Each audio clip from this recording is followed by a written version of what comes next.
Olá, tudo bem? Não sei se vocês conhecem esse livreto aqui, ó. Líderes e Lealdade. Lealdade e Deslealdade é o nome da série. Dag Heward-Mills. Esse livreto aqui hoje me veio ao coração pensar um pouquinho sobre ele. Eu, há um tempo atrás, acabei estudando um pouco sobre ele. E a gente às vezes para pensar um pouquinho sobre esse assunto, né, lealdade, o que seria essa lealdade. Acho que seria interessante a gente fazer o contraponto aqui com ingratidão, né? Você já sofreu ingratidão? Eu estou aqui me dirigindo para várias pessoas, mas é bem provável que nem todos são pastores, com certeza, né? Eu estou pastoreando uma igreja, sou pastor há alguns anos já, né? Pastorei 4 igrejas. Estou falando isso só para trazer um pensamento à nossa cabeça de quanto é difícil a lida pastoral. E talvez uma das dores maiores que um pastor tem é a dor da ingratidão. De você receber alguém que está doente, que está ferido, que está precisando de ajuda, está precisando de acolhimento. Essa pessoa passa um tempo, é curada. Jesus usa a sua vida, meu caro companheiro, para abençoar essa pessoa e ela vai embora até te amaldiçoando, dizendo que achou um pastor que tem mais amor.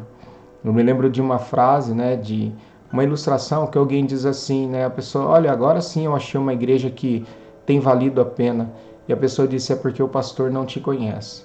Realmente, não é aqui fazer algo de maneira severa, né, ou ofensiva, mas quando nós passamos a nos conhecer uns aos outros, nós descobrimos que nós todos temos defeito. Mas a ingratidão, ela continua doendo e não tem muito o que fazer, meu companheiro. Sabe por quê? Porque a Bíblia diz assim que nos últimos dias haveriam homens ingratos, infiéis, amantes de si mesmos. Então o que esperar? Aí a gente pensa assim como pastor, bom, não vou amar mais então. Eu não vou investir mais em ninguém, eu vou deixar as coisas rodarem. Eu vou na banguela, como aquele livro andando com o tanque vazio. Mas na lida pastoral não dá para andar com o tanque vazio, né? Porque a Bíblia diz em 1 Coríntios capítulo 13 que o amor ele é sofredor. Então se prepare para sofrer, meu amigo pastor. Se prepare para sofrer com os ingratos e com as ingratidões.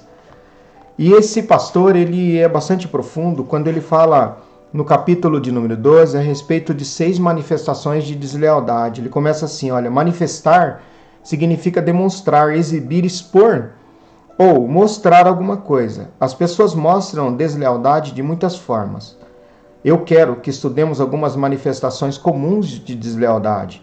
Por que precisamos olhar para essas manifestações de deslealdade? Porque a lealdade e a deslealdade são coisas do coração. E essas coisas não podem ser vistas facilmente. Tais como doenças, elas são melhor detectadas pela observação dos sintomas. Então, como que eu observo que alguém está partindo para a deslealdade? Que vai te trair. Como? Ele diz primeiro, pela desobediência. A primeira importante manifestação de deslealdade é a desobediência. A desobediência é uma manifestação externa de um coração desleal. Tenha cuidado com pessoas desobedientes. Elas provavelmente são no fundo desleais. Deus rejeitou a Saul depois que ele desobedeceu o próprio Deus. A Bíblia diz, porém Samuel disse, tem porventura o Senhor tanto prazer em holocaustos e sacrifícios como em que se obedeça a palavra do Senhor? Eis que obedecer é melhor do que sacrificar. 1 Samuel 15, 22 e 23. E por ele ter desobedecido a Deus, Deus o rejeitou. A desobediência. Pessoas desobedientes quase sempre têm uma marca de rebeldia. É o espírito de rebelião que lhe dá a audácia de desobedecer. Segundo, o escarnecimento. Salmos 1:1. Bem-aventurado o varão que não anda segundo o conselho dos ímpios, nem se detém no caminho dos pecadores, nem se assenta na roda dos escarnecedores. Os escarnecedores são os que zombam de você. Eles não acreditam em você ou no que você está fazendo. A Bíblia diz com muita clareza que não devemos associar-nos aos escarnecedores, de acordo com esse salmo que eu acabei de fazer a leitura. Não devemos sequer sentar com os escarnecedores. Como pode alguém que não acredita em você ser seu líder auxiliar? Como pode alguém que o menospreza ser seu assistente? Todavia, essa é uma situação que existe hoje em muitas igrejas. Os escarnecedores estão sentados na mesma cadeira com você. Pode compreender agora porque seu ministério não é abençoado? A Bíblia diz, bem-aventurado o varão que não se assenta na roda dos escarnecedores. Aqui o pastor Deg, ele parafraseia dizendo, bem-aventurado é o pastor que não se assenta junto com um auxiliar que escarnece dele. O que se deve fazer com uma pessoa escarnecedora? Deve-se orar pelos que zombam? Deve-se jejuar durante uma semana? A resposta é não. Há um remédio bíblico para o tratamento de pessoas que escarnecem de você, meu querido. Lança fora o escarnecedor e se irá a contenda e cessará a questão e a vergonha. Provérbios 22:10. De acordo com esse texto, o remédio bíblico para tratar os escarnecedores não é estar junto. Se você for mais sábio que Deus, poderá orar a respeito, se você acha que você pode resolver de outra maneira. Terceiro ponto que mostra que alguém está sendo desleal, inflexibilidade. É uma manifestação de deslealdade. A pessoa inflexível, ela é teimosa e desafiadora. Tenha cuidado com pessoas inflexíveis. Essas pessoas não querem trabalhar além do horário normal, não gostam de ir além do que estabelecido em seu contrato, fez um acordo, não estão preparadas para adaptar-se a qualquer situação nova, não são voluntárias para nada. Sempre lhe dizem que o expediente terminou, não se dispõe a fazer nada de extraordinário na igreja em que você está. Pobre o pastor que tem alguém que não se voluntaria para nada. Membros inflexíveis da igreja não estão preparados para permanecer se o culto vai além do tempo estipulado. Passou 5 minutos, eu vou embora, terminou esse culto, eu não estou nem aí. Saem sem a bênção apostólica de maneira despreocupadas. É difícil trabalhar com uma pessoa inflexível e teimosa. Ela pode tornar-se desleal a você quando as coisas não mais se adequarem a ela, ao dia dela, à maneira dela, da forma dela, não concorda com nada. As pessoas teimosas também não estão preparadas para receber correção e serem confrontadas. Você pode ver isso na vida de Saul. Quando Samuel o confrontou a respeito da guerra contra os amalequitas, ele discutiu com Samuel, se não vejamos. Veio, pois, Samuel a Saul, e Saul lhe disse, bendito sejas tu do Senhor, escutei a palavra do Senhor. Então disse Samuel, que balido, pois, de ovelhas é este nos meus ouvidos? É o mugido de vacas que ouço? Ele foi fazer o que não era da conta dele, não era para ele fazer. Há alguns anos, esse pastor conta que teve um empregado que fez uso indevido de uma propriedade da igreja.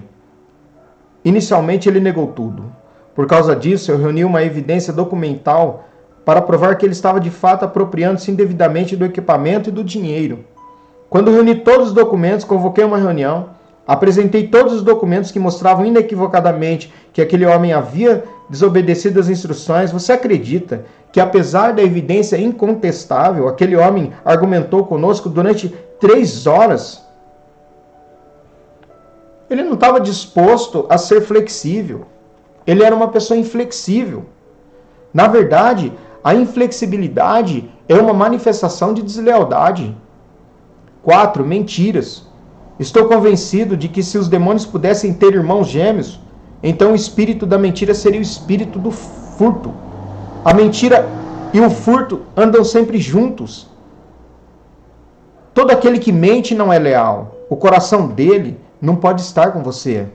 Tenha cuidado com os mentirosos, eles são pessoas perigosas. Você sabe como pegar um mentiroso? Deixe-me contar um pequeno segredo que eu uso. Preste atenção às pessoas quando elas falam despreocupadamente. Quando elas, brincando, contarem a você como mentiram a alguém e sairão ilesas, dando risada, eu menti, eu ganhei. Se essas pessoas são capazes de mentir sem fazer esforço a outra pessoa, vão mentir para você, querido. Eu acredito que a verdade é parte integrante do seu caráter. Se cinto da verdade estiver ausente, você ficará exposto aos demônios. Se Deus odeia uma língua mentirosa, deve ser dever de todo cristão, líder ou gerente, ou pastor, odiar também. Provérbios 6, 16 e 7. Essas 3 coisas o Senhor aborrece, e a 7ª a sua alma abomina: olhos altivos e língua mentirosa e mãos que derramam sangue inocente.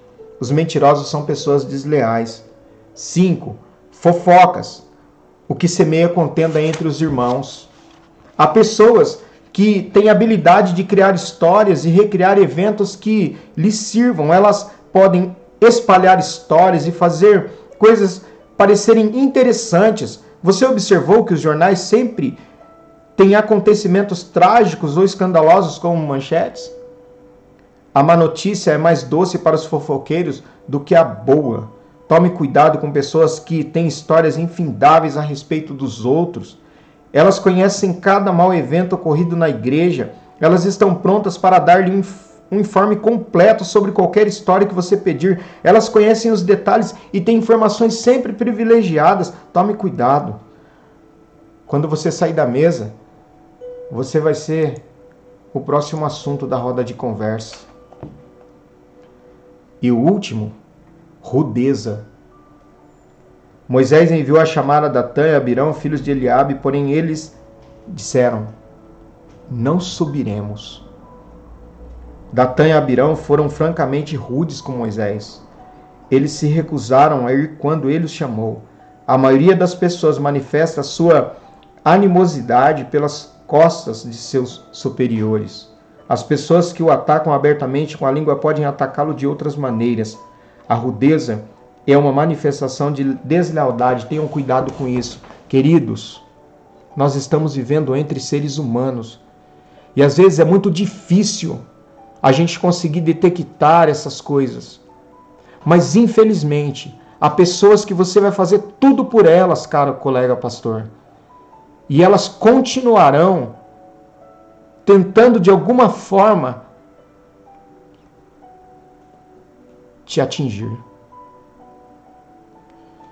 Talvez uma cena que me chama bastante atenção na Bíblia é quando Paulo diz: olha, o Alexandre, o latoeiro, me causou muitos males. O Demétrio, então, amou o presente século. Pedro não foi até o fim com Jesus. E quando ele olha, Jesus olha para ele, a Bíblia diz que ele, olhando para Jesus, chora amargamente. Queridos, e é só o tempo que mostra realmente a verdade. Vocês observem que no evento em que Jesus estava próximo a ser condenado, aqueles homens que eram inimigos mortais se tornaram amigos. Há pessoas que se tornam amigas para te atingir. Nunca foram amigas, mas elas se tornam para te atingir. Nós, pastores, estou dizendo para nós, companheiros pastores, nós precisamos aprender a lidar com a ingratidão. Dói. Te arranca lágrimas, companheiro, te arranca lágrimas. Mas você não é, e eu não sou, maior do que Jesus, que sofreu a maior de todas as traições. E mesmo assim, assentou-se à mesa com o traidor. Pense nisso. Avaliemos os sintomas da deslealdade. E você, eu talvez estou aqui falando para pastores muito mais antigos que eu. Eu tenho pouco mais de 12 anos de pastorado, efetivamente dentro de igreja. Mas você sabe quando alguém está caminhando para deslealdade com você, não sabe? É triste, não é? Você chora, você ora, você pede para Deus te ajudar e a pessoa vai para um caminho descambando e o próximo passo dela, sabe qual que é? Ela olhar para você e dizer que encontrou um lugar melhor para congregar. E esquecer de tudo o que você fez, meu amigo. Mas eu quero deixar uma palavra para mim e para você como pastor. 1 Coríntios capítulo 15, versículo 58. Sede firmes e constantes, sempre abundantes na obra do Senhor, sabendo que o vosso trabalho não é vão no Senhor. Que Deus nos ajude e levante companheiros e companheiras que sejam leais e que vão conosco até o fim. Deus te abençoe.